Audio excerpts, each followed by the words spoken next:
Hi guys, welcome to our fourth video in chapter 8, all about ionic bonding. And in this video, I'm going to talk about section 8.4, which is metallic bonds and the properties of metals. Again, our question we're thinking about for this unit is why can we melt sugar on a stove but not salt? First, let's talk about what metallic bonds are. So I've got a bunch of information here because they're very different than ionic bonds, but they are something we're only going to spend a little bit of time thinking about in high school chemistry.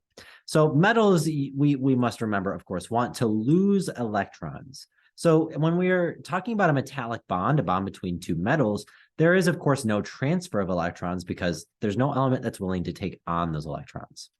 Instead, we've got what we call the electron C model.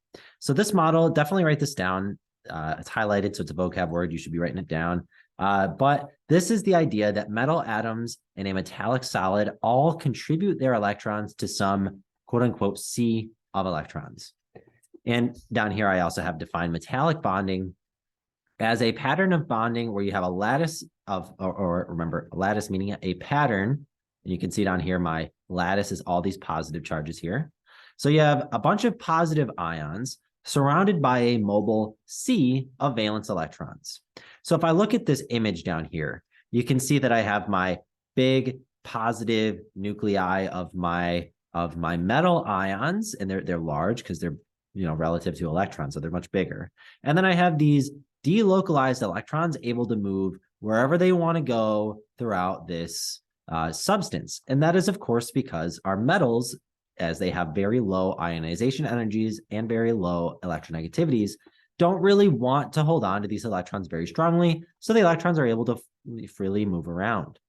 The fact that these electrons are able to freely move around is going to lead me to this little sidebar here. It is important that you guys understand the conditions for conductivity, meaning what must be true in order for a substance to conduct electricity. And there are two ingredients. There must be some sort of charged particle which can interact with the flowing electricity. And second, those charged particles must be mobile. They must be able to move around in order to transfer current from one end of the material to the other. We can see in the electron C model, those electrons have both of these requirements. Electrons, of course, are charged, and since they are a delocalized sea of electrons, they're able to flow around just like water in a cup can slosh back and forth. So these metals, because they have these delocalized electrons, they are able to conduct electricity as solids. If we, and this is the part I would like to emphasize here, if we extrapolate this to ionic compounds cannot conduct when solid because their particles have no mobility. When they're solid, when ionic compounds are solid, they're little crystals. Nothing can move. However, if you dissolve your ionic compound, now you've met the conditions for conductivity. You've got your charged ions, and if they are dissolved, they are able to freely move throughout the solution. This is why when we dissolve an ionic compound in water, the solution can conduct electricity. I wanted to mention that because that is very important for your understanding of ionic bonds. The delocalized electrons here are very important for you to consider because this is what leads to all of the properties that we see that metals have. Here are a list of, I think, like the 6 most important properties that you're likely to encounter concerning metals.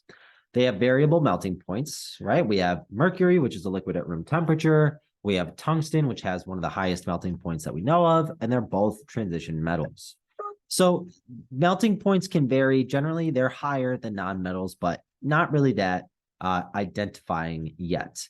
The remaining qualities are very indicative that we have metals. Metals are malleable, meaning they can be dented. Actually, over here, I have an example to show how they're actually dented. The fact that there's not an actual bond between these metal nuclei, and instead it is just a delocalized sea of electrons holding them together, means that in a metal, your ions are able to slide past one another, just like is similar to how a liquid would flow, except of course in a metal, they are not as free flowing as an actual liquid. They're still solids. But if we apply a force, they can slip past each other. And so we can have this malleability, meaning they can change shape. That is also what results in their ductility. Ductility meaning the ability to be stretched into wires. So metals, of course, are very durable. And then one of the most important properties is that they are conductive as solids. The fact that metals are both ductile, meaning they can be stretched into wires, and they are conductive in solid form, meaning wires made from metals can conduct electricity. These two properties work together to form the crux of modern technology, which is based on electricity. These two properties allow us to use metals to control electricity. Last important property for metals is that they are lustrous when polished. All right, so that means they're very shiny. All right, moving on. Let's talk about alloys. And alloys are very commonly used substances. These are solid state solutions, and it's a mixture of metallic elements, and it has metallic characteristics. So it's not like you're mixing metals and getting something surprising. You mix together metals, you get a different metal out. And alloys can have very, very, very variable properties. However, those properties are usually some combination of their constituent elements.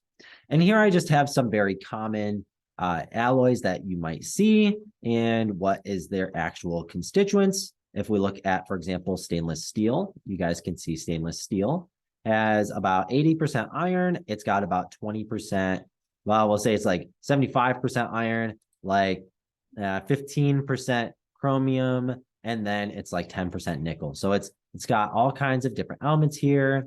If we think about perhaps brass, maybe like a door handle or a bell or anything, we see brass is a mixture of about 90% copper and about 30% zinc.